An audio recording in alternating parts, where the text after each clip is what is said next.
ढेर दिन से रहल माई के शौक हो, भौजी के पता रहे फोनबा के लॉक तिम हम का करी।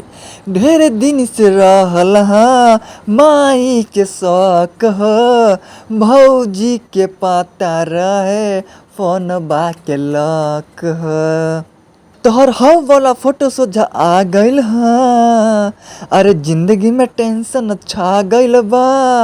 अरे का भइल बा रे भाई का भइल बा। अरे माल के मोबाइल धरा गइल बा। कैसे माल के मोबाइल धरा गइल बा।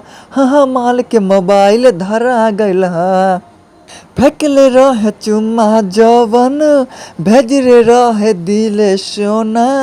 भैया के सारा पढ़ल मैसेज असलीले सोना।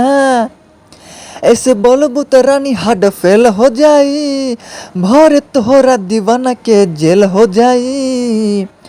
हमर भैया कसाई पगला गइल अरे जिंदगी में टेंशन छा गइल बा।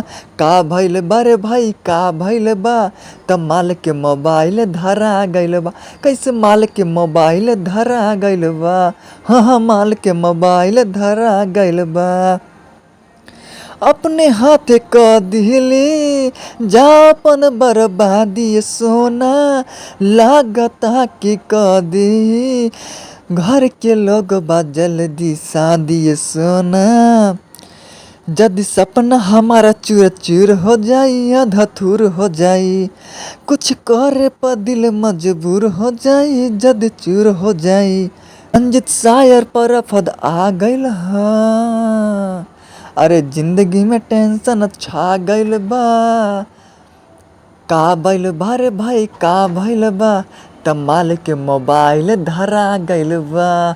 हाँ भाई कैसे मोबाइल धरा गइल त माल के मोबाइल धरा गइल बा।